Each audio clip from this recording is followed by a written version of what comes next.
Good afternoon, everyone. My name is Katie. I'm very grateful, Al-Anon.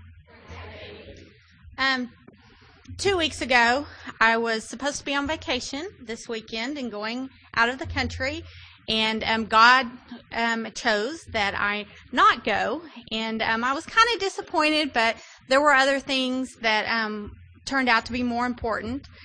And one of those things happened to be when I emailed Kathy and said, hey, Kathy, I'm going to get to make Spirit of Houston after all, because like Kathy, this was one of the first conferences that I ever attended when I came into Al-Anon. And I was kind of disappointed because I was going to miss it, but my other opportunity was, one of those once-in-a-lifetime opportunities that has slipped by. But anyway, she said, well, I really would like it if you could go pick up the speaker for me. I was like, I've never gotten to do that before. This is great. So it was really a gift from God that I got to have the opportunity to go pick up Cordi and get to know her yesterday afternoon. And yesterday evening we went to dinner and chit-chatted about life and things that we like to do. And we have a lot of things in common, creative things and cooking. And it was really nice to get to know her. And I can't wait for you to get the opportunity to know her. And I'm going to turn this over to Cordi.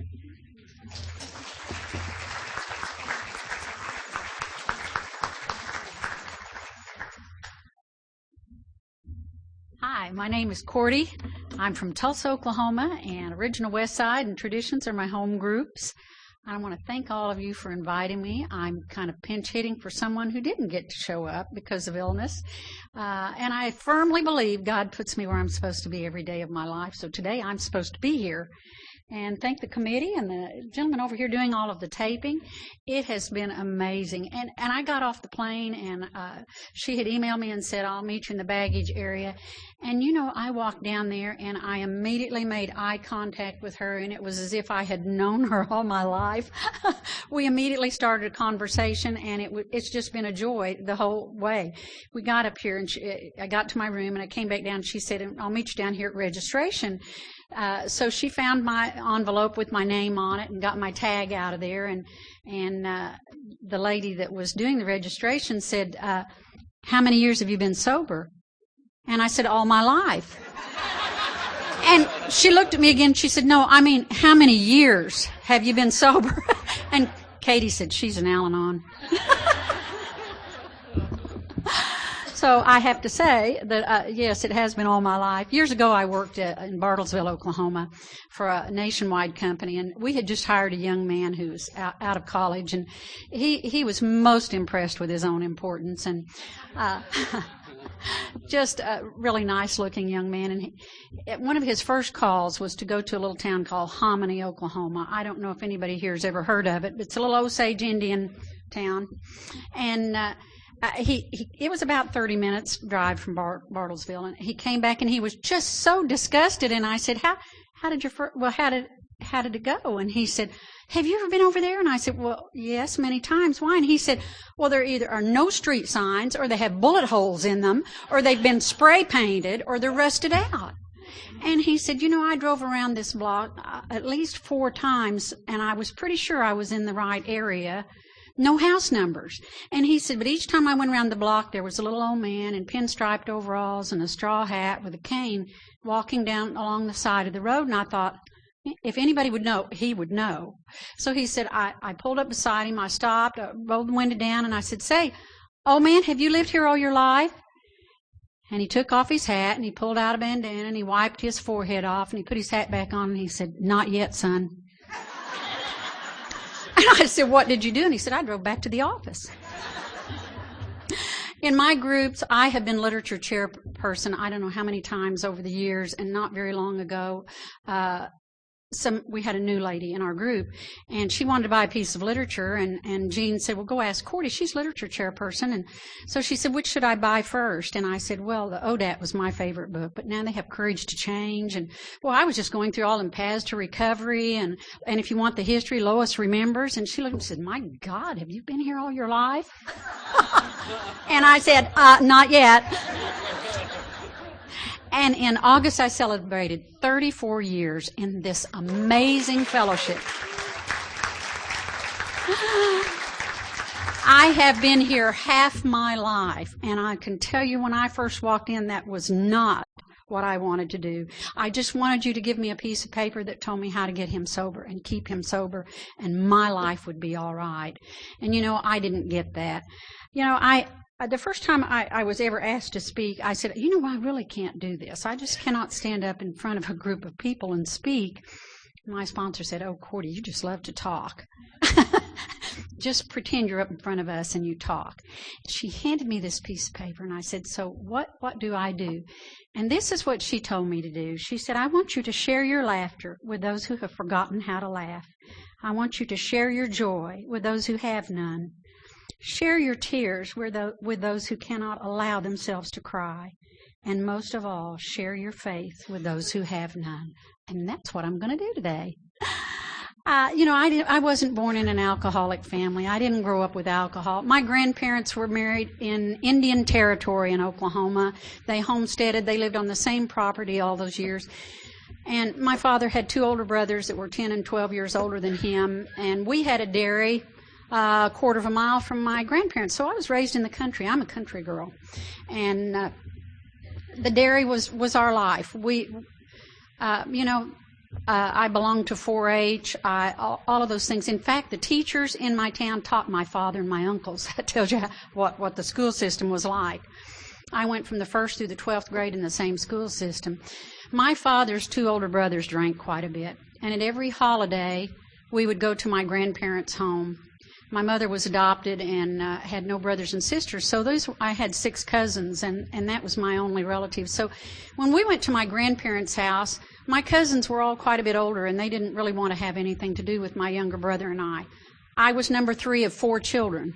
I have an older brother, an older sister, and a younger brother. My older brother's a police officer. My sister's a housewife and lives in McAllister, Oklahoma. And my younger brother just retired from American Airlines in Tulsa, Oklahoma. So we're a very close family. My younger brother and I would stay outside and play, and I would watch my uncle come out and open the trunk of his car, and he had this brown paper bag that he took out of the back. And I watched him drink out of it. And then I would go in the house to see what happened when he walked in the house. My grandmother would get mad. She was 4 feet 10 inches tall, and she was a dynamo. And my aunt would start crying, and she would go in the bedroom, and my mother and my other aunt would go in there to console her. And I knew that it had something to do with that brown paper sack. I wasn't sure what it was because I was just a little girl, but I knew something that he did caused this chain of events. And I didn't like it because everybody was unhappy, and it should have been a happy occasion. When I was 7, my grandfather had never been baptized, and he wanted to be baptized. And my Sunday school teacher said, "You need to be saved." And I can remember at 7 years old looking at her and saying, "Saved from what?" I now know it was alcoholism. She maybe knew, but I didn't. So I asked my grandfather. I knew there were a lot of Baptist churches in our town, and this was a Baptist church. And I said, "Why do we belong to this one?" And my grandfather said, "There are Northern Baptists and there are Southern Baptists." And I said, "Which one are we?" And he said, "We are Southern Baptists." And I said, "What's the difference?" And he said, "Well, the Northern Baptists say there ain't no hell, and the Southern Baptists say the hell there ain't. We are Southern Baptists." So on that Easter Sunday, and we went to church, and I had long hair, long enough to sit on, done in long curls, and I really felt like I was special that day, and we got there late, and I couldn't find this room where I was supposed to go get the special robe to be baptized in. Now, let me tell you, it was just a little daunting for me because behind that podium was this gigantic, I call it a fish tank, huge fish tank. And I wasn't too sure what was going to happen to me that day. And I'm stumbling around down in the basement of the church looking for this room. I was supposed to get this robe to be baptized in. And I opened a door, and it was a small room, and there was a table, a chair, and the preacher was sitting in the chair, and he had a brown paper sack, and he was drinking out of it. My mind made a connection right then. And I ran. He jumped up, knocked the chair over, yelled at me. That's what my 7-year-old mind tells me happened. I was terrified. I ran into my Sunday school teacher. Oh, we're looking for you. We need to get you upstairs. And she takes me up, and the church is packed. It's Easter Sunday. All these people are there. My parents are there for this special event. And I was terrified. I was absolutely terrified. Now, I will skip a little ahead here, because when I was in my 40s, I did a 4-step out of the big book of AA. And I was dealing with fears, and one of my fears was drowning. And in that instance, when they led me up those steps into that water, and that preacher was standing there, I knew for sure I was in trouble, because I'd seen him doing something that he shouldn't be doing. And I fought. I fought. I didn't want him to put me under that water, because I knew he was going to drown me. And that didn't come out until that step 4 on my fears. So I went to my mother, and I had never told anybody about it, because who's going to believe a 7-year-old? I mean, this is a man of the community, a man of the cloth. Who's going to believe a 7-year-old? So I never told anybody all those years. So, here I am, 43, and I'm talking to my mother about it. And I can see her face light up, and the memory, and she starts laughing. And I said, Mother, this really isn't funny. And she said, oh, honey, she said, the whole church was laughing. She said, you would throw an arm up, you would throw a leg up. And she said, I don't think you're ever completely immersed. I think you might still be a heathen. Well, as I got further along in high school, I joined the Catholic Church, because they only sprinkle you. I didn't want... That was good enough for me. Sprinkles was good enough for me. I'm the only Catholic in my family, but they put up with me. It's not a problem. So I went from the 1st through the 12th grade with my best friend, and then we went off to college together. And she had an older brother who was in the Navy, and he was about 5 or 6 years older than us. And I was kind of enamored with this man, because he'd been all the way around the world, and I'd not been out of Oklahoma or Arkansas, maybe into Kansas, Coffeyville, Kansas, and that was the extent of my travels. So he came home on leave, and we got married. And I moved to Long Beach, California, away from my family and everything that was safe for me. And he was a torpedoman on a destroyer, and he served three tours in Vietnam. So the first 2 years we were married, I didn't see a whole lot of him, because he was out to sea most of that time. Now, I will tell you that he drank a lot, but, I didn't understand why. I just thought all military men drank. I didn't see a problem with that, other than I resented the fact that when he got home after a 6-month tour of duty, his first place to visit was the bars with his friends. It was not to come home and see me. And I did not understand that at that time, but I do remember starching his boxer shorts. And, he never said a word to me about that. I mean, I starched those things so stiff, they'd stand up, I could set them in the floor, He never said a word to me about that. Some of those things I found out in step 4, mean little things that I did to him to get even. Those resentments, I had that on my resentment thing. But we were married 9 years, and in that 9 years, I lost 4 babies. And I had one little girl. And I was pregnant and about 5 months along, and I lost a baby. I lost that baby, and I lost my husband, and I lost my home. He was killed in an accident. And after 9 years, I moved to Tulsa, Oklahoma. My first husband's family lived in northeastern Oklahoma, and they had a ranch, and we lived on 50 acres adjacent to that ranch.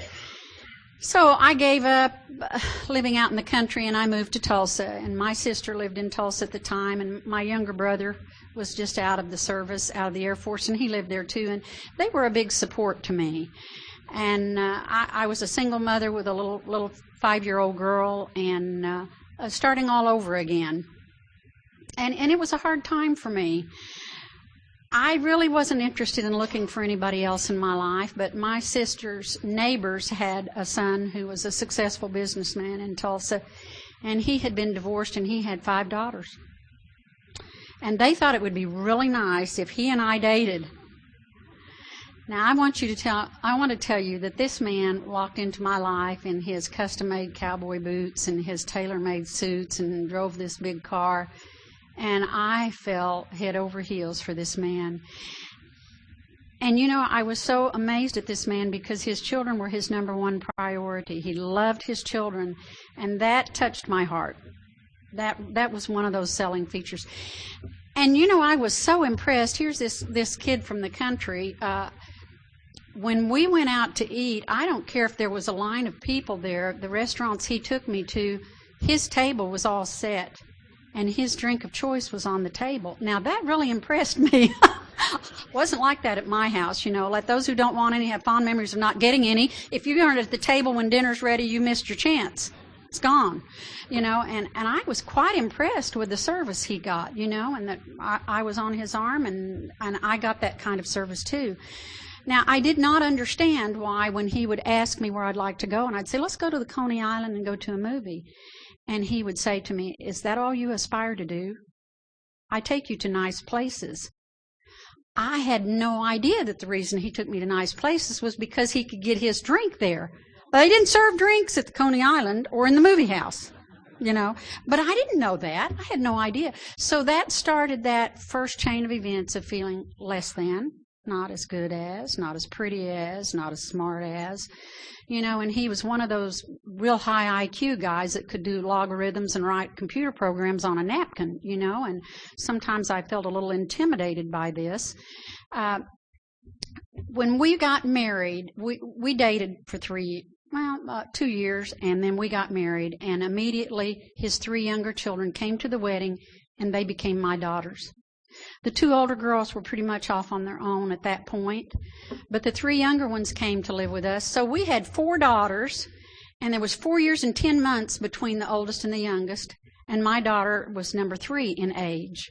So it was an amazing household. Oh, we went through lots of toilet paper. We went through lots of everything in this household, and these girls were active in everything. And I was just I loved it. I loved my life, and I loved the kids. I did not understand why the first thing he did when he got up was to fix a drink. I didn't understand that. There were days when I would sit down and cry because I didn't understand what was happening in my home. I didn't understand why he didn't go into work. He wasn't a bar drinker. His drinking was always at home. And I resented that very much because I was afraid to invite anybody over. And sometimes I would invite other mothers to come. One day when he was gone to his place of business that he owned, I invited a group of ladies over for a luncheon. And he came in and was so angry at me about that. And he just walked over and he just picked up their plates and took it in and ran their food down the disposal. And the looks on their faces were just amazing. One of them said, oh, honey, I just remembered. I've got a dental appointment. I need to go. And the other one said, oh, I've got to pick my kids up here. Oh, I've got to go. And out of the house they went. And I was so totally embarrassed. I didn't know how to handle that. I never invited anybody to my home again after that because his home was his castle and that's where he drank. And he did not want anybody else in his home other than me and the children. We had been married about 2.5 or 3 years, and he had a flu, a virus or something, and he couldn't hold his liquor down. He couldn't hold anything down. And he was getting dehydrated and not doing well at all. And I didn't understand the process when you can't drink. I didn't understand what he was going through. And he asked me to take him to his office, that he had some business, paperwork that needed to be signed. And on the way there, he started having a seizure. I thought he'd had a heart attack and was dying. And I immediately made a U-turn and took him to St. John's Hospital in Tulsa, where they had, and when I went to the emergency room, I thought my husband was going to die and leave me with these 4 little girls to raise. And the doctor came out, and the first thing he said to me is, how much has your husband had to drink? And I said, well, what does that have to do with anything? He hasn't had anything to drink. He can't hold anything down. And he said, if your husband leaves the hospital tonight, he will die. That's how bad he is. And it's all related to alcoholism. Now, that's the first time anybody had ever mentioned alcoholism to me. And he said, we have a treatment program here in this hospital, and I advise you to admit him to that treatment program. Well, I wasn't going to lose him.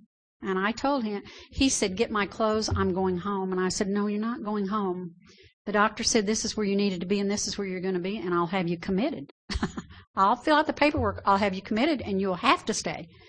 So he went to that treatment program, and of course it was a family treatment program. I had to make arrangements for someone to take care of the girls, and I went to that treatment program too. Boy, I went into that AA room, and I listened to those guys talking, and they came over and they said, "Ma'am, you don't need to be in here. This is for the alcoholic."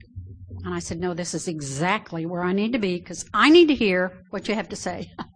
And so they escorted me out to the desk, and the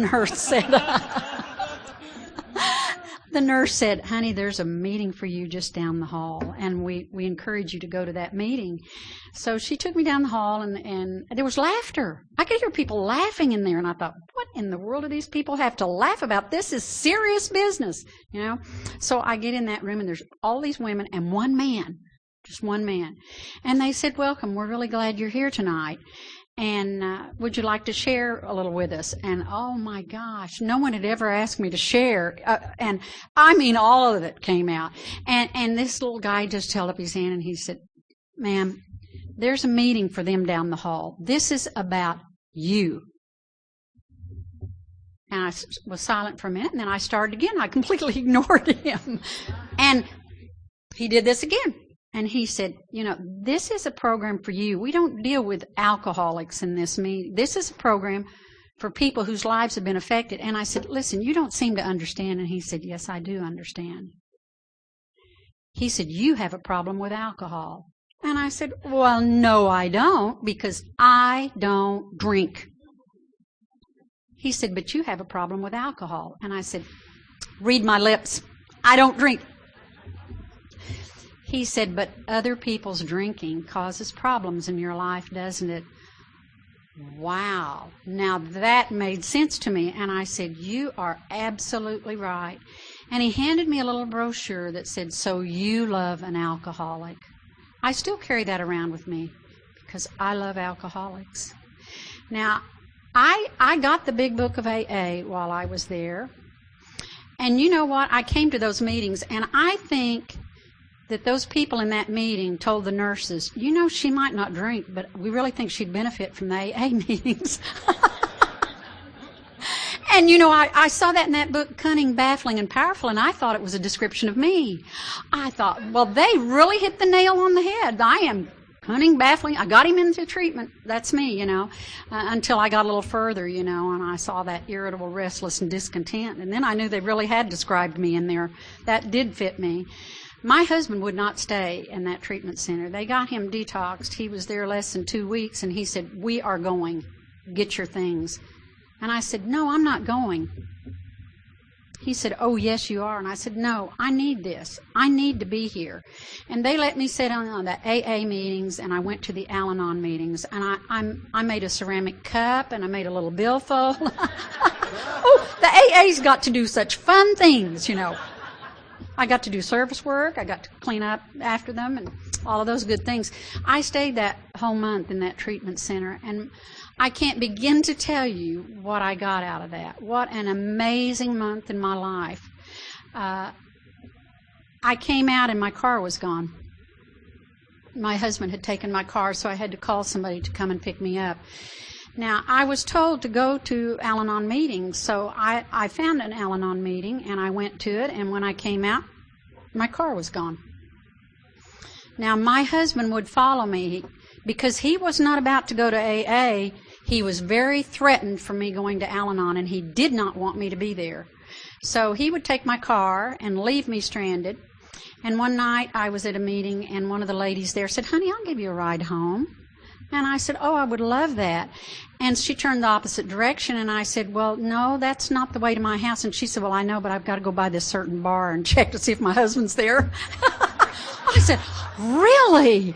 She said, "Oh, yeah, that's where he hangs out. And I just need to go by there." And I said, "Well, why in the world do you want to find him?"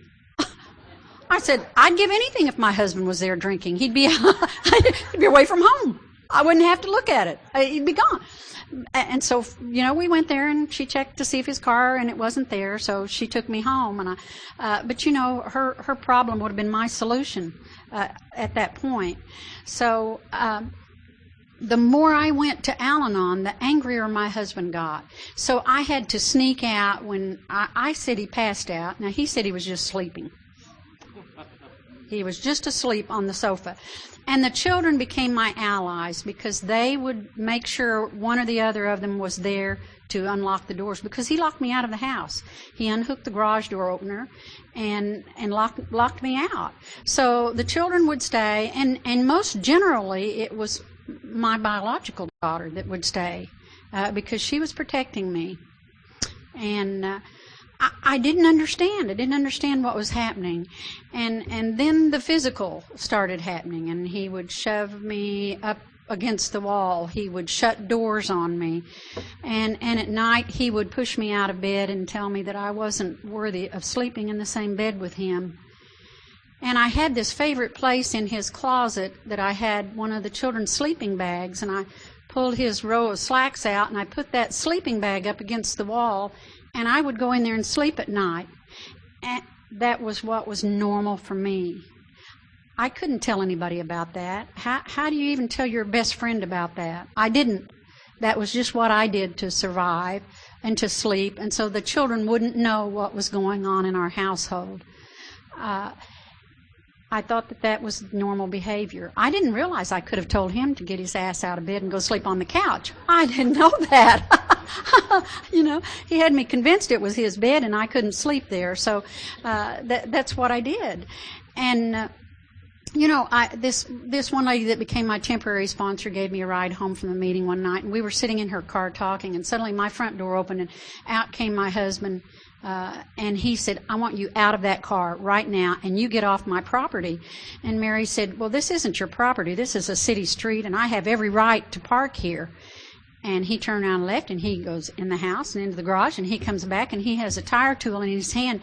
And it scared me to death. I said, "Oh, Mary, you just need to go. I have no idea what he'll do. You just need to leave." And I got out of the car, and she left.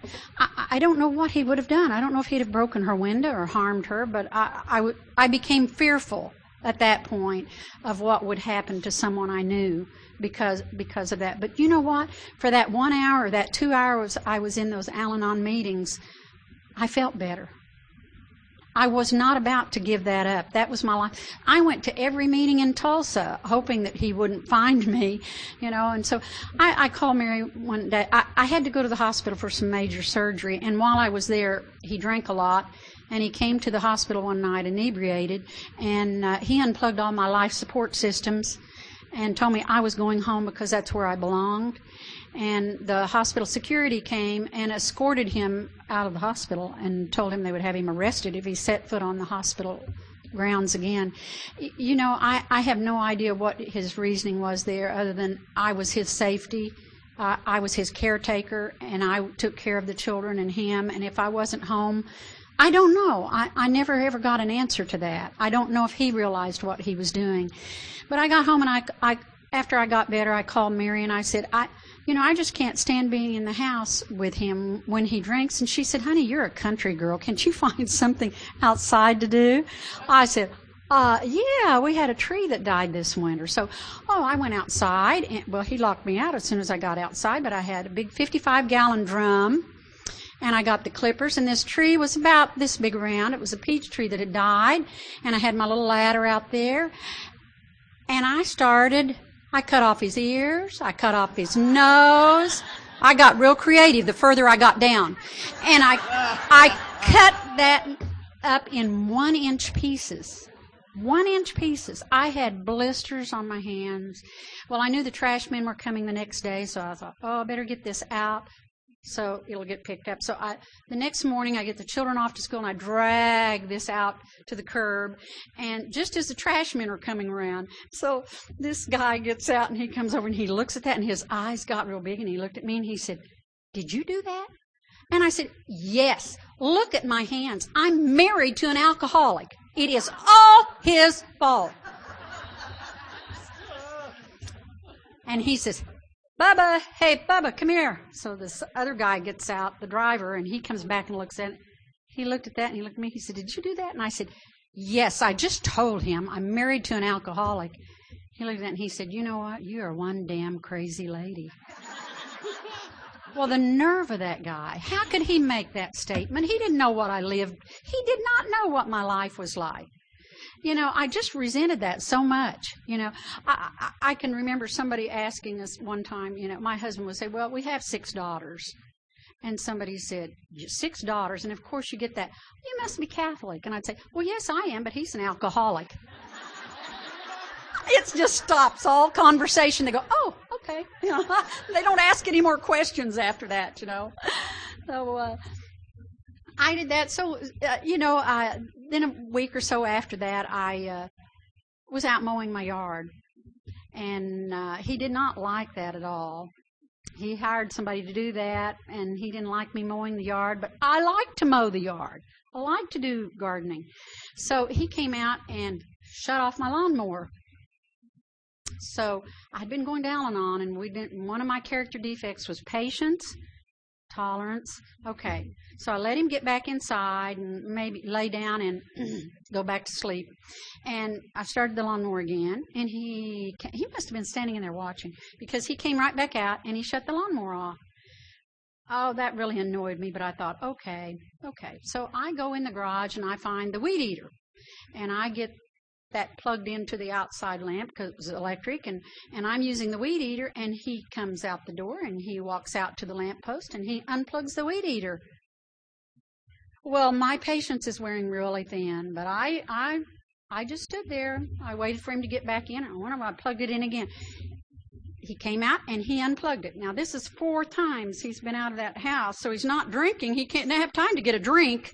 And I just hauled off and threw that weed eater at him. And it bounced off of his arm, hit him on the shoulder, and hit him all down the arm, hit the driveway, and broke in pieces. And he just went right on in the house. Never said a word to me. I cleaned up the mess, and I left the yard work. I didn't complete the yard work. That couple of weeks before, when I had come home from the hospital, he once again locked me in the house. I couldn't drive. I couldn't go anyplace. And I so wanted to talk to this Mary in Al-Anon. I was really feeling low because I'd had some major surgery. And he came in and he tore the phone out of the wall. And it's before cell phones. And he said, you're not going to use this phone. You're not going to call anybody.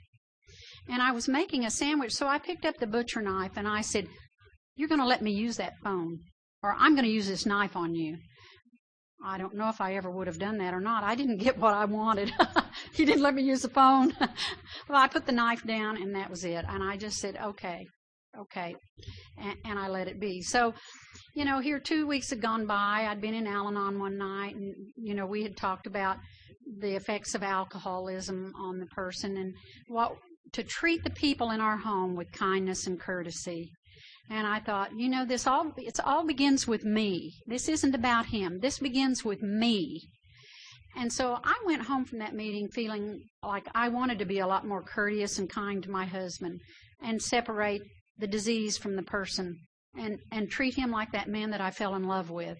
So I said, I had fixed a really nice dinner that night, and the children were there just kind of finishing up eating when he came in, and he picked up their plates and ran their food down the disposal, and he ran the rest of the food down the disposal.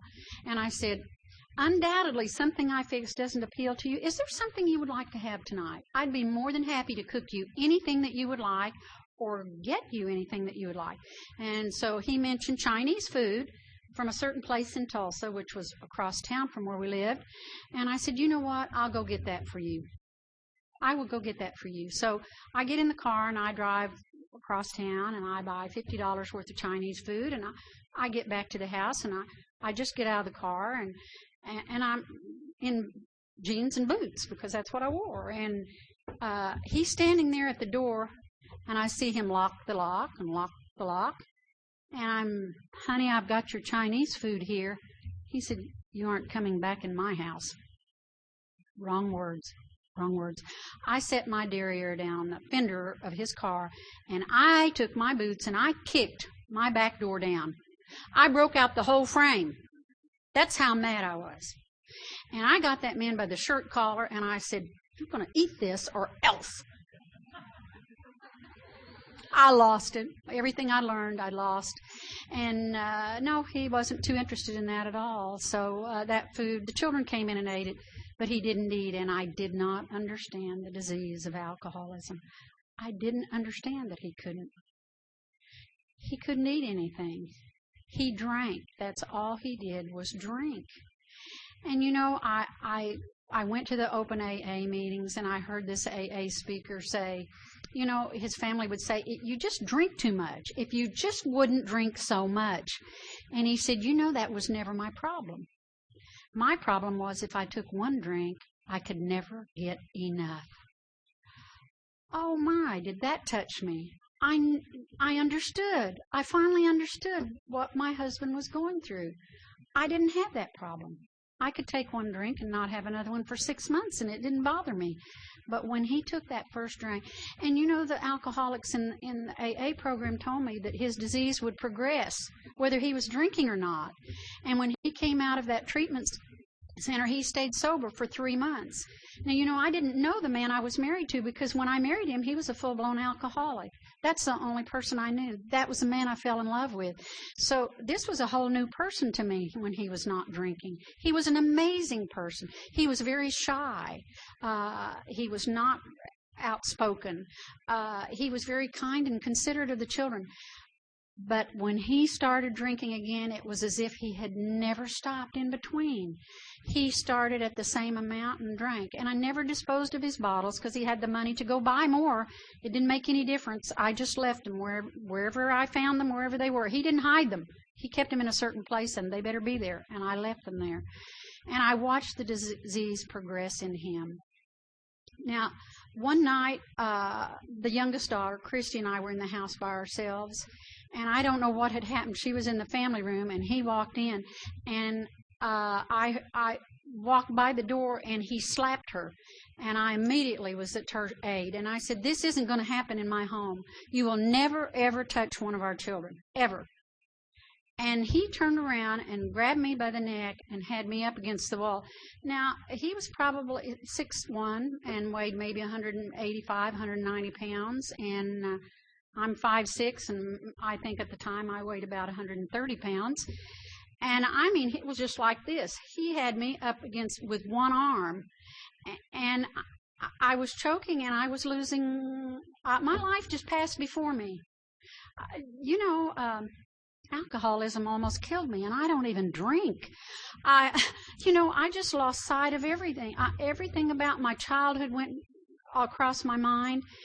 And Christy ran in and up behind her father, and she took her knees and hit him right behind his knees. When she did that, he lost his grasp on me and dropped me, and he took off after her. My daughter come running in the front door and saw me, and I said, go to the neighbors and call the police. And she ran out, and I ran out the front door, and as soon as I did, I heard those locks again. And I was locked out of my house. And I sat on my front doorstep and I cried. And I didn't know what was happening to my life. What have I done? You know, I felt like the worst person in the world. I felt stupid. What have I done? I was so afraid the neighbors would all know. Probably they all knew anyhow. Wasn't hiding anything from them. And pretty soon this police car comes to my house. And I'm sitting out there, and I look like the wild woman from Borneo. My hair is standing up, and I'm fair and freckled, and I had this great big handprint around my neck and down my arms, bruises where he grabbed my arms first. And a male and a female police officer came, and they said, we need you to stay right here. And they rang the doorbell. My husband came to the door, and I thought, oh, my God, he looks like Mr. GQ. And look at me. And he said, officers, is there a problem? And they said, yes, we got a domestic violence call for this address. And he said, well, I don't know anything about that, but come in. And I'm sitting there on the front step thinking, what's happening to my life? So pretty soon the female officer comes out and she said, we need you to come inside. So I went in and I sat down in the chair. And the little young male officer gets his little notepad out, and he's making notes. And my husband said, officers, he said, you know, my wife really has a problem. She really needs some help. And I just sat there, and I thought about the Al-Anon meeting I'd been in the night before, and we were talking about rationalization and justification. Remove it from your vocabulary. Never use the word but. Take responsibility for your actions. Okay, all of this is coming to me, and my husband stood up and he took off his suit jacket and he rolled up his sleeve, and here's all these bruises down his arm, and he said, "Officers, my wife attacked me with a weed eater." And the little officer looked over at me and he looked at him and he said, "Did you do that?" And I said, "Yes, sir, I did." My husband got up and went in the kitchen, and he got out that butcher knife and he brought it in, and he said, "She threatened to kill me with this knife." And the little officer looked at me, he said, Did you do that?" And I said, "Yes, sir, I did." And my husband said, "And I need to show you this." And he took him back to the laundry room, and there's the door that's kicked down and the frame that's out, and he said, "She did this." And that officer looked at me, he said, "Did you really do this?" And I said, "Yes, sir, I did." And that moment of clarity hit me, that I was responsible for my actions, and I was the crazy one in the family. He just drank. I didn't drink. I did it stark raving sober. And the female officer said, "Would you stand up, please?" And I stood up out of my chair. I put my hands behind my back because I knew they would handcuff me and they would take me to jail. And what was going to happen to my kids? And she said, "I need you to step outside, please." And she didn't put handcuffs on me. She took me out the front door, and she said, "There's a problem of alcohol in this house, isn't there?" And I said, "How would you know? How did you know that?" And she said, "Honey, I smelled it the minute I walked in the front door, Johnny Walker." I said, "Really?" And I said, "How did you know?" And she said, "Because my parents were both alcoholics, and that was their drink of choice, and I will always remember the smell of it." And she said, "I want you to come out here and sit in the police car with me for a moment." And she said, "Have you ever heard about the program called Al-Anon?" I said, "Oh, yes, I've been going for over 2 years now." And she said, "What would they tell you to do in an instance like this?" And I said, "Set yourself in motion, check yourself at all times, and examine your motives. And if your motives are to cause someone else harm, then you're doing the wrong thing." And she said, "That's right." But she said, "I know who your husband is, and I know who his attorney is. And you know what? We're going to haul him down to jail tonight, but he'll be out in about 12 hours. And she said, "You are not safe in your own home." And she said, "I highly recommend that you not stay there tonight." And she said, "I'm going to take you down to the jail, and I'm going to see to it that you file charges against your husband. I'm going to help you do that." So I went with her, and she did that. But do you know where else that lady took me? She took me to the domestic violence center. I've never been in a place that touched my heart as much as that did, because I didn't think I needed to be there. I didn't understand. I didn't understand the disease of alcoholism. I didn't understand what was happening to me or to my family. I just knew that I was responsible for my behavior. Now, my sister came. I called her, and she came to my rescue. She came to my home, and she took me to my brother's house, who lives out in the country. And they surrounded me with love and with caring. And my older brother, who's a police officer in Boise, Idaho, he called and offered me his support. And they just loved me, because that's what they do. My family just loves me. And then my husband's attorney called me the next day, and he said, "You can come into your home and pick up your personal belongings in the morning between this time and this time." I had my daughter with me. I didn't take my other 3 children because of the laws in Oklahoma. And I walked into my house, and I walked into my bedroom, and there was my husband sitting on the floor in his shorts, boxer shorts, and he was just rocking back and forth and crying. You know, I know a lot of C words in this program, but that's the first time I ever experienced compassion. And I felt such compassion for him. And he said, "I don't know what I did to you. I don't know what happened. I was in a blackout. I don't know what I did. Can you please tell me? Tell me what I did to you?" So I pulled my collar down, and I showed him all of the bruises and on my arm, and I told him, just like I've told you, what happened. And he started crying, and he said, "Please don't leave me. I love you more than anything on this earth. Please don't leave me. I'll go to another side of the house and stay. I won't ever touch you again if you just won't leave me." And that moment of clarity again hit me, and that spiritual awakening. And I looked at him and I said, I can't live with you for the fear of what you might do to me. But more than that, I can't live with the fear of what I might have to do to you to protect myself. And I don't want to do physical harm to another human being. And immediately he was off that floor and he was after me. And I stepped out into the foyer and my sister was there. And when he saw her, he turned around and walked in the bedroom. He said, "If you walk out that door, you will have nothing. You are nothing, you will have nothing, and you will never see the children again." Wow. In that moment, I made a decision. I walked out that door with my sister and I dropped down on my knees and I cried and I said that prayer that's so important to me. God, help me. I can't take care of myself anymore. I don't know what to do. That complete surrender. And I gave up everything. I didn't have a vehicle. I thought he had bought me a vehicle, a brand new car.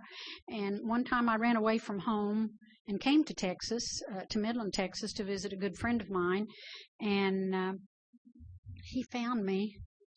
And he was calling her house continuously, and she unplugged her phone. She said, "Leave her alone. She's all right. She's safe with me. Just quit calling." And she unplugged her phone. Well, her husband came in from work. He said, "What's the phone unplugged for?" He plugged it back in, and it rang, and it was my husband. He said, "Cordi, Mel's on the line for you." And I answered the phone, and he said, "You need to get yourself home because I'll have the Texas Highway Patrol pick you up for stealing that car." And I said, "Didn't you buy this car for me?" Well, it was in his name, so it was his car. It was never mine. And I believed him. I knew he would do that. And I told my friend Shirley, "I need to just go home. I can't run away anymore. I need to go home and face this." So I got in the car with my daughter, and we're driving. We stop at some love station somewhere between Midland and the border. And it's 2 or 3 in the morning, and my little girl's, I wake her up, and I say, "Come on, honey, let's go in and get you a hot chocolate or something." And I'm standing there pumping gas, and the tears are just rolling down my face. And I go inside, and there's these 2 great big burly truck drivers, with tattoos all over, and probably hadn't got to have a shower in several days. And they're staring at me. And I was really nervous about it, And my daughter went to the bathroom, and she came back, and I'm over there fixing coffee, and they're whispering. And pretty soon one of them walks over to me, and he said, "Little lady, are you all right?" And I said, "Yes, sir." I said, "I'm sorry." I said, "I'm married to an alcoholic. I ran away from home, but he found me." And I said, "I need to go home or he'll have me picked up by the Texas Highway Patrol for stealing his car." And so he walked back over and he whispers to the other guy, and he comes back and he said, "What are you driving?" And I said, "That car at that pump right there." And he said, "Do you see that 18-wheeler over there?" And I said, "Yeah." And he said, "You see that one over there?" So that's his. He said, "Where are you going?" And I said, "To Tulsa." And he said, "That's on our route." He said, "You get between us, little lady, and we're going to take you home safe." And those 2 truck drivers were that little gift of God, that little miracle that he puts in your life. And they took me all the way back to Tulsa, 80 miles an hour, but I made it. And when I put my blinker on, they both tooted their horns. And all these years I've never run into those guys again. I'll always look around. I think, why do I recognize those guys if I saw them? So, those little miracles happen. But I walked out that day with nothing but the clothes on my back and, a night bag full of clothes, what I could carry in one suitcase and my daughter's things. And somehow I knew that God was going to take care of me and life would be all right. And I had my siblings who were there willing to help me too. Now, the hardest part for me was that I had to sign paperwork and give up those 3 little girls. And I couldn't call them. I couldn't talk to them. Couldn't have any correspondence with them whatsoever. That was the hard thing for me. Now, I had to go out and get a job because my husband didn't allow me to work while I was married to him. And so I had to get back into the workforce. And I applied for 6 jobs. And the very first one I applied for called me and hired me. And I will tell you, I just recently retired from that job after 30 years. So that's been an amazing journey. When you ask for God's help, you just have to get out of the way and look for it because he just keeps putting it in front of me. He just keeps guiding my steps. Now, that little daughter of mine, just her and I against the world. We were just doing fine, and I was working in the medical field and had been single. And I said, I'm not doing this again. I've been through a death and a divorce. I'm through. I'm through with men altogether. Now, I had gone to a conference in Kentucky, believe it or not, Lexington, Kentucky, and they had a little AA speaker, and she was just about this tall, and her name was Cricket, and she was standing up there at the podium. The room was packed, and here I'm sitting there thinking, golly, I've been married twice. Do I want to be married 3 times? Not 3. And she said, I have had 12 husbands. That got my attention. I'm thinking, maybe I'm not so bad here. Well, okay. And then she looked out across at all the women and she said, and all of them were yours. I'm not that exciting. I'm not that excited. Anyhow, there was a pharmaceutical rep that called on our office, and he was single, and he had a daughter that was a year younger than my daughter that he had raised. And so we got hooked up on a blind date, and we started dating. And I was not ready to get married again. And he was just the kindest and gentlest man. He had a quarter horse and an Appaloosa, and we rode horses a lot. And we just spent a lot of quality time together. And, he's my companion, my lover, and my very best friend. I will tell you that about him. Anyhow, we had dated for 3 years, and he came to my office one day, and all my staff was there, and we were having lunch. And he brought me a taco salad, and I opened it up, and in the sour cream was a ring, and he got down on his knees and proposed to me in front of everybody in the office. And that was really hard to turn him. I didn't turn him down. I thought, 3rd time's a charm, And this gentleman, those horses he'd go out to the pasture and whistle, and these other horses, and this whole herd would run up to him, and he'd be kissing them on the nose. And I said, well, rule number 12, don't kiss me after you kiss the horses on the nose. Okay. But my daughter, I got blindsided. I came in to get him sober, and that didn't work. I kept coming because I wanted my marriage to work. And I couldn't get my marriage to work because he wouldn't go to AA. We couldn't be that AA and Al-Anon couple. He didn't want any part of AA, and he didn't want me in Al-Anon. So, okay, first few years I came to get him sober. The second few years I came to get my marriage together. That didn't work. And suddenly I started coming for the right reasons. I found out that this was all about me. It wasn't about the alcoholic. This was all about me. It was about finding out who I was. I wasn't his mistress, maid, and mother to children. I was a human being. I was a real person. And, we didn't talk about them in our meetings. We talked about our reactions and how we handled things and the problems we were experiencing, And my sponsor said, I want you to make a list of all the things about that alcoholic that you fell in love with. And every time you look at him, I want you to think of that list. And I did that, and I started seeing a real person instead. But I didn't have any communication with him, and I didn't get a penny from him. I started all over again. So that was a time in my life. So I can tell you that I got blindsided with my daughter. I wasn't expecting the alcoholism with my daughter. I wasn't expecting it at all. And, wow, I lost my program again. You alcoholics say you fall off the wagon. I fell off the Al-Anon wagon. I became just a really angry person. A real angry person. She had a full scholarship to OU, and she went down there, and she got in with a group of people that were drinking and drugging, and that was just the party scene. And she dropped out of school and came back to Tulsa and got an apartment, and she didn't have much to do with me at all because she knew what my boundaries were. So she didn't include me in her life. And one day I get a call from a police officer, and he tells me that he's at her apartment and that a friend of hers had robbed a store where she worked, and she wasn't, they didn't find her guilty of anything other than he stole her car keys and her key to her business was on there. But he said, did you know that your daughter is contemplating suicide and that she's 5 months pregnant? And I said, no, sir, I didn't know that at all. And he said, I really think she needs a mother right now. So I went to her and I wrapped my arms around her like Al-Anon tells me, and I just loved her. And I didn't tell her what she had to do. I just said, you're welcome to come back home and stay with me. And you can make your decisions better when you feel better and you're healthier, and we'll get you in to see a doctor. And so all of her options were laid out for her: adoption, or she was beyond abortion because she's Catholic, and that wasn't an option for her. And, she decided she wanted to have that little baby. She didn't drink, she didn't use drugs, she didn't smoke during that pregnancy, and she was so thrilled when she had that baby girl. And my husband and I were at the hospital with her when she was born, C-section, and that baby wrapped her little fingers around ours and around our hearts, and we fell in love with her. Now, about a year goes by, and we babysit a lot, and we see her, but I see changes in my daughter, and I don't like those changes. And I know that something's going on. And suddenly her phone is disconnected, and she's not where she used to live, and I can't find her, and it's close to Christmas time. And I'm thinking, well, I know where her friend lives, I think. And so it's snowing in Tulsa, and it's December the 15th, and I'm driving down a street trying to find this girl's house, and I couldn't think of her last name, and all of the houses looked alike, and I just cried. I'm driving down the street crying, thinking, how am I going to find my daughter and my granddaughter? How am I going to find them?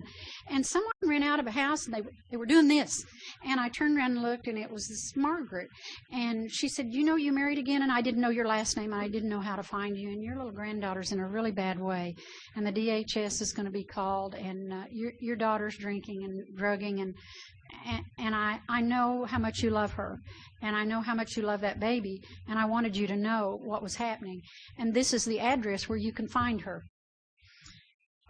So I went home and I told my husband about it, and I contacted a friend in AA who was an attorney, and he said, I tell you what, it's Christmas time, there are no judges in, there are no courts open, but possession's 9/10 of the law. You go get that child and you bring her over here, and I'll take care of the rest.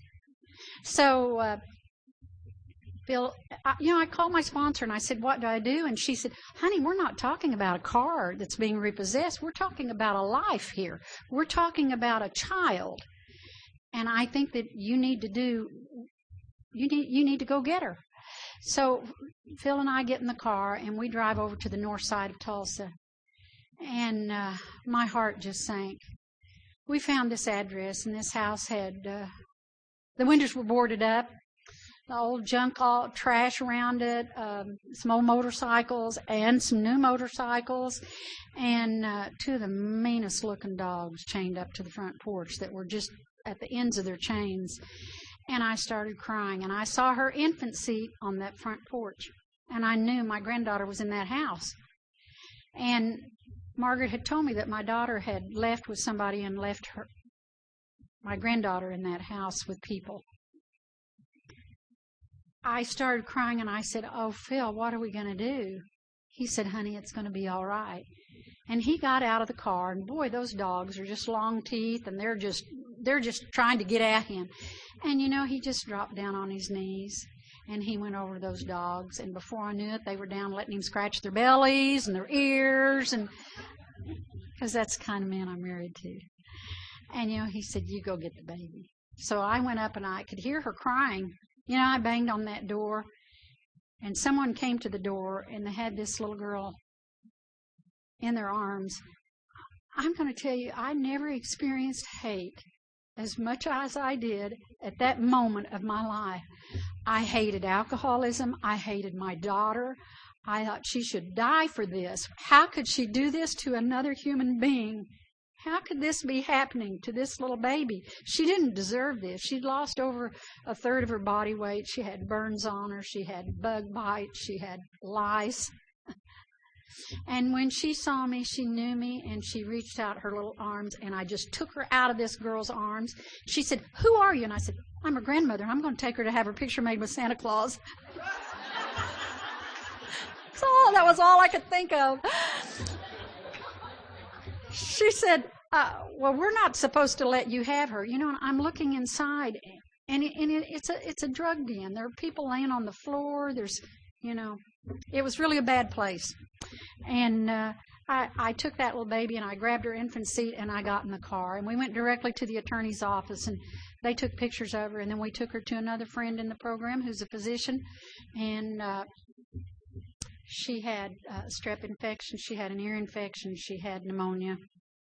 And she had been burned and scalded. And again, that hate overwhelmed me. Actually overwhelmed me about my daughter. I could not believe that she could allow this to happen. You know, alcoholism almost killed me, and I didn't drink. What was happening to my life?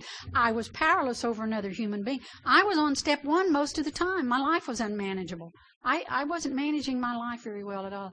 But I had this kind, sensitive husband who was always there and who guided me through all of this and took care of me. And that doctor told me, he said, she had been abused in every sense of the word.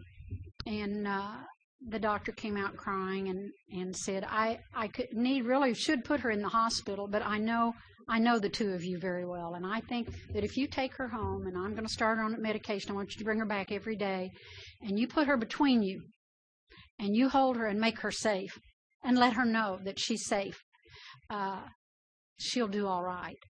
You know, she was terrified of water. See, I didn't know what had happened to her. I had no knowledge of those things, and she wouldn't even let me put her in water. And again, that anger would just overwhelm me.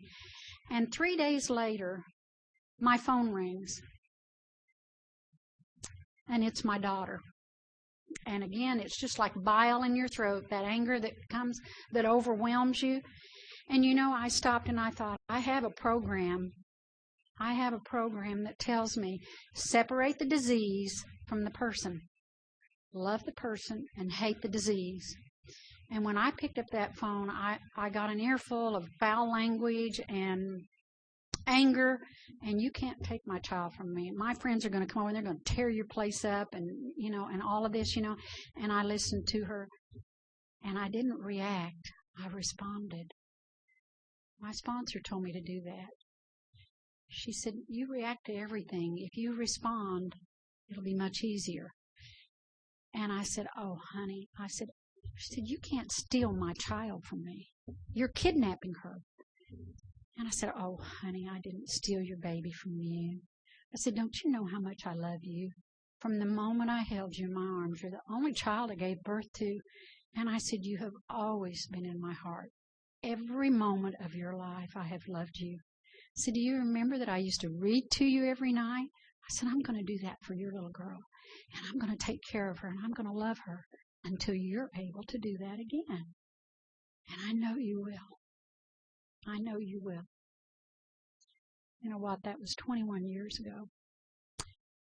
You know, she started crying, and she said, yes, Mama, I know that. And that's the last time I heard the sound of her voice. 21 years ago. You know, I walk into these rooms and I look around and people say, are you trying to memorize people's faces? And I said, no. I'm looking around these rooms thinking one of these days I want to see my daughter in an AA meeting. Because she knows about AA. She knows about this program. And you all are the ones that are going to save her life, because it won't ever be me that saves her life. You know, now, was I prepared to raise this little girl? Oh, my gosh, God put this little bundle in my life. You know, the people at work, my boss gave me almost a month off, and the people at work came and brought clothing and everything for her. And she was a pretty sick little girl for a while. You know, and we watched her grow up. And do you know, I worked through this. I kept thinking her mother would show up. Her mother would be on my doorstep one day. And it didn't happen, and it didn't happen. And when my granddaughter was 6 or 7 years old, I called the police department, and I wanted to report a missing child. Detective came out to my house, and he said, okay, how old is your child? And I'm thinking, okay, my granddaughter's 7, and she's 28. And he said, well, that's not a child. That's an adult. I said, well, she's my child. She's always going to be my child. And she's missing, and I want you to find her. And he said, well, okay. So I didn't know my granddaughter's sitting on the stairs listening to this. So the next day I get a call at work, and it's one of her teachers. She says, are you all right? And I said, yes, why? And she said, oh, my gosh, she's running around school telling everybody you're a missing person. And I said, well, actually, I'm her grandmother. We're her grandparents. And her mother is a missing person. She said, oh, really? We didn't know that. She calls you Mom and Daddy. And I said, well, we just let her call us what she's comfortable with. And we let her explain what she wants to. That's what my program tells me. I don't have to explain to anybody. She gets to do that. That's her deal. So she chooses to call us Mother and Dad. So, I told you my husband is a pharmaceutical rep, and I work in the medical field. And so the teacher called me back, and she said, 2 weeks later, and she said, I want to tell you what a difference there is in this child. And I said, just what do you mean? And she said, she's more outgoing. She just talks and plays and interacts in class more. Now, I want to tell you that when you're abandoned, what do you feel? Just like with alcoholism. Less than, not as good as, not as smart as, not as pretty as. Something wrong with you if you're abandoned. But if your mother's a missing person, she can't be there to love you. Wow. A 7-year-old's brain figured that out. I didn't. And she just, it just changed her. So then the teacher called me a couple of weeks later, and she said, I've got to give you a heads up before PTA tonight. And I said, what? And she said, well, we had this little program where they had to get up and walk across the stage and had to tell something about themselves and what their mom and dad did for a living. And she said, Stacy just walked across the stage and said, my dad sells drugs and my mom's in AA.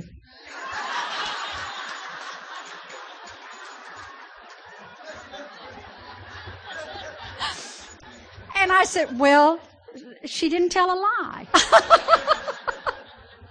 She was telling that's how she sees it.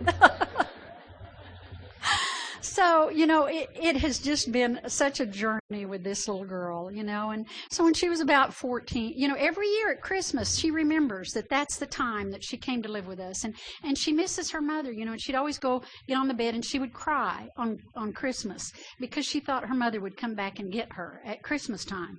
So, anyhow, about 8 years ago, this detective called me and he said, you know what? He said, I've got some pictures I want to show you, and I'll be at your office in 15. And I said, what? He said, I'll be at your office in 15 minutes. So I tell my staff, hold my calls. When these officers come in, show them back to my office and close the door and don't bring anybody back to my office. And I got sick at my stomach because I just knew what kind of picture he was going to show me. Oh, my gosh, And so he comes in and he sits down and he gets this manila envelope out and he opens it. And I'm just afraid to look. I think I'm going to throw up in the trash can any minute.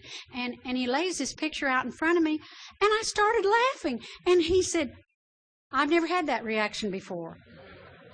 It was my daughter. And she was standing there like this and like this. There were numbers under her name. I'm going to go, oh, that's my daughter. And he said, well, this was taken not long after that last conversation I had with her. She had been picked up for possession of methamphetamines, and she had been in jail. And that's where he found that record of her. But nothing after that point, except here he thought he had found her in another little town in northeastern Oklahoma. And he said, what do you want me to do? And I looked at him and I said, do you know, for years I prayed that God would just remove alcohol from my life. I said, I can't live with it anymore. Remove it. And I said, and he took away the people I love the most. And I said, someone in AA told me I needed to read that page out of the big book of AA about getting down on my knees and praying for that person all the things I wanted for myself. And I said, every night I get down on my knees, and I said, it took me a while to figure out what I want for myself. I want to be loved.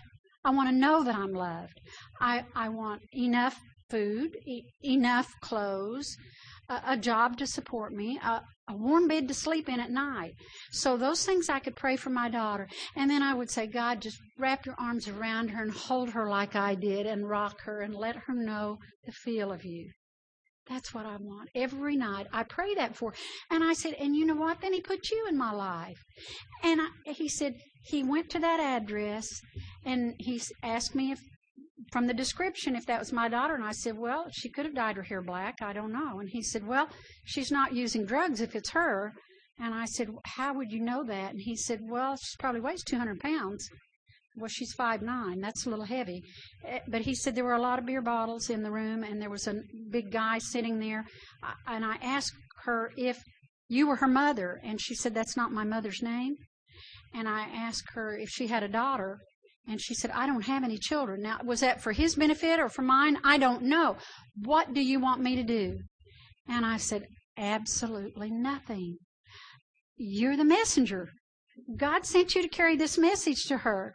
You told her that I loved her enough to find her, and I love her enough to leave her alone until she's through with whatever she's through with. And she knows where I am. And she'll come home. That was 8 years ago, and, it wasn't my daughter. It turns out somebody used her identification to get a cell phone, and that's how he found her. So in February, I got a call from the Oklahoma State Bureau of Investigation. They're trying to close missing person cases and identify Jane Does in the morgues. And they asked me to come down to the police department and do DNA testing. It was like being on Criminal Minds. Only they don't get the results back in 30 minutes. This great big thing about this long with this great big Q-tip on the end. And they swab both sides of your cheeks twice, and they put it in an envelope, and they mail it to the University of Texas Forensics Department. And he said they would, he said it takes about 6 months, and they will enter it into CODIS, and if your daughter's DNA is out there anywhere, then you'll have an answer. And you know what? This program it's all about hope. This program taught me to get out of their face, get off their back, and get on with your life. And it wasn't about anybody else. It was just about me. And I have lived every day as if it were my last day. And I don't get into that because I gave her to God. I put her in God's hands, and He takes care of her. I don't have to take her back. And when she shows up on my doorstep or in that AA meeting, I'm going to be the one that just wraps her arms around her and says, I love you. I'm glad you're home. Now, this granddaughter of mine, she's going to college, and she has 2 part-time jobs. And she came home when she got the second one, and she said, Mom, I got another part-time job. And I said, you did? What's that? And she kind of, in a liquor store. And I didn't react. I responded, and I said, oh, that's great. How much will you make? She said, $8 an hour. And I said, well, that'll help you out with your other part-time job and going to school. That's great. So she started to work, and I waited a week or so to see if she'd say anything. And I said, well, have you made any new friends over there yet? And she said, oh, Mom, I have made the neatest friends. They come in over and over and over again. You think she might love an alcoholic? I don't know. So she comes home with some of the funniest things. She says, this one lady comes in every week and she buys the same thing. So she said, I know what she's going to get, so I just go get it and have it up on the counter for her. She said to me, these are for my husband, Time. Okay, so I need to get through with this. But anyhow, she said, this lady said, do you think my husband's an alcoholic? She said, I don't. Stacy said, I don't know if he is or not, but if his drinking bothers you, you could go to Al-Anon. I thank you very much.